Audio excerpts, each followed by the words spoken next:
Hey everyone, welcome to another episode of Legendary Leaders. I am Katrina Jameson. I'm your host and the founder of Legend Leaders, where we arm business leaders with the strategies they need to master the one rule and live life on their terms. A legend life.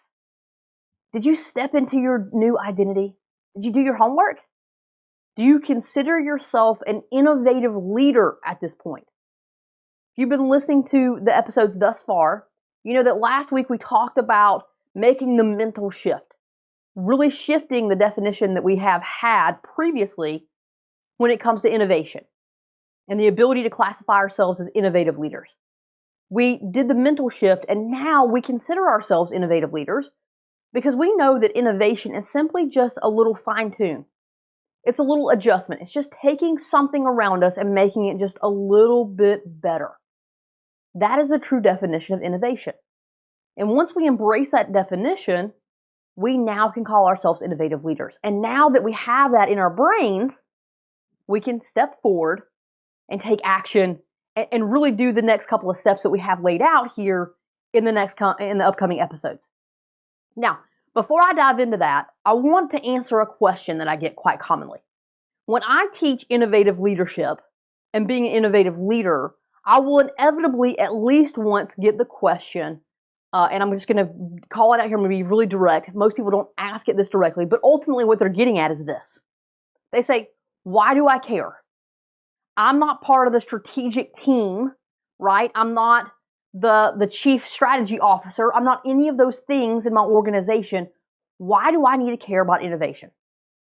It's a fair question.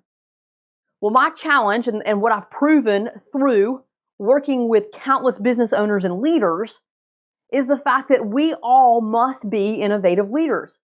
It's the way that we add value. Now, why do we care about adding value? The bottom line is this: we all must become irreplaceable assets in the marketplace. Now, depending upon your role, the marketplace is going to vary.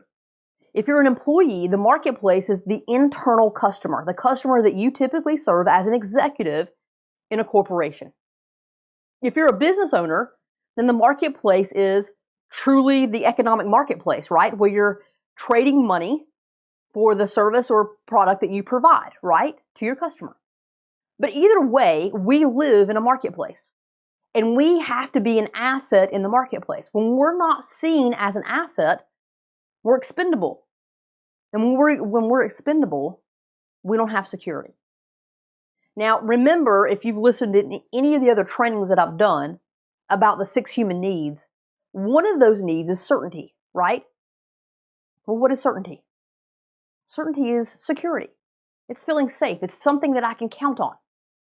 Well, the majority of us, pretty much anyone I've ever met, we as human beings want to live a life of freedom and personal fulfillment. At some point in our lives, we realize that the life we want to live is a balance of achieving and fulfillment. By the time we figure that out, though, we've typically built this amazing career and we've achieved hugely. I mean, we have this high level of achievement. But then we start to have to build the muscle of personal fulfillment.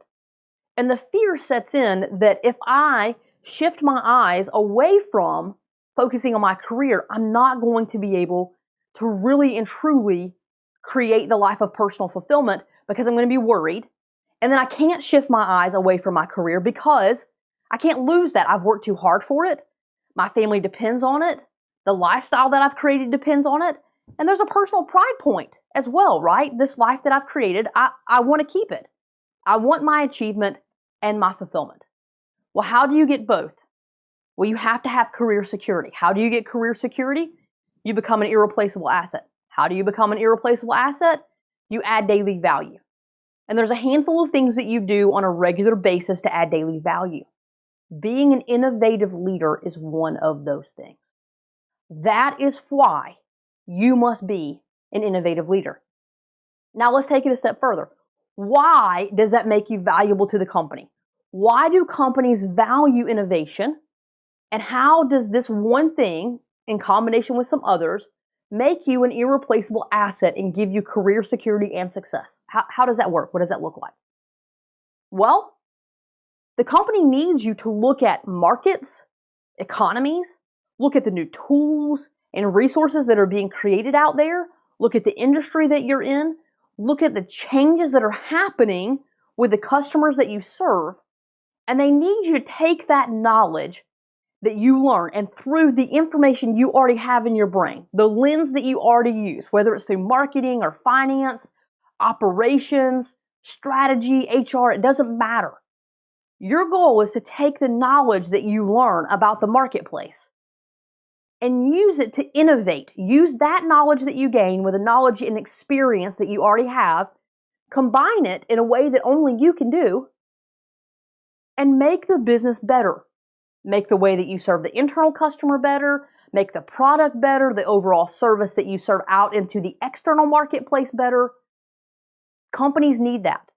When we innovate as an organization, we either become or stay the leader in that part of the world, in that industry.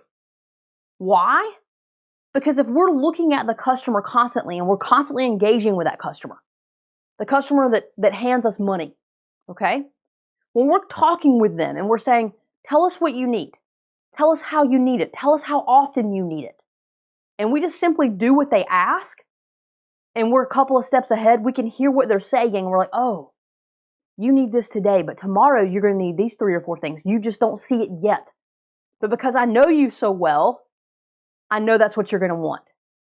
And I know the economy's shifting because I see that because I'm studying and I'm aware. And I see these new tools coming out from a technology perspective. And I'm going to take all this information and I'm going to do what I do best. I'm going to take my team and what I'm responsible for, and I'm going to use all this information and I'm going to innovate. I'm going to take what we do and I'm going to raise the bar just a little bit. Because when I raise the bar just a little bit, that's going to help the rest of the company deliver and exceed those customers' expectations. Innovation helps you stay ahead of your competitor. It helps you deliver and just exceed the expectation of your customer, which is amazing. And we just constantly give to our customers in a way that like, oh my gosh, I have to go purchase from this company. They're the only one that I will ever purchase from. You know, we talked last week about the fact that innovation isn't the creation of something brand new. It really isn't. But one of the individuals that I constantly think of is Steve Jobs. Now, we don't have to be Steve Jobs. Don't worry about that. We already know that's the case. But when you think about Steve Jobs, and I think about Steve Jobs, I think about his second time around at Apple, where he came up with these amazing tools. Like, it blew your mind. It was so innovative and fun. And you couldn't say no to those things. Now, I'm not saying, again, that you have to create the iPod or the iPad or the iPhone, right? You don't have to be involved in that level of innovation. But realize, too, that when you raise the bar just a little bit in whatever portion of the business you're responsible for or whatever marketplace you serve, the customer is going to be equally as excited because you solve a problem for your customer, whomever you serve. You solve a problem for them. That's why you exist. And when you solve that problem just a little bit better, they want to work with you that much more. That is why that makes you an irreplaceable asset, and that is why innovation is so valuable to companies. It gives them the edge. It keeps them on the forefront. It keeps them from becoming stagnant. It helps them thrive, not just survive. And you actively, regularly innovating helps the organization stay on the forefront, stay with that extra edge. You help create that. That's why it's so important. So this week, you have an action, a challenge, a little bit of homework. What I want you to do is I want you to look around the organization that you work for, if you're an employee, look at the company that you work for, and really truly assess, why does this company need innovation?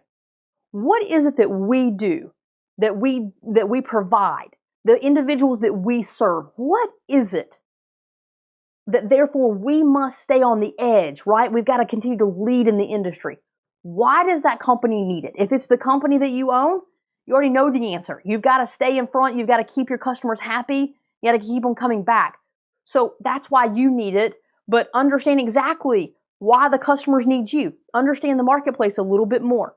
So again, why does the organization need innovation? And then what does that innovation look like in your role? What does innovation look like for you? Just observe, journal a little bit, write down some answers, but that's your challenge. Why does your organization need it?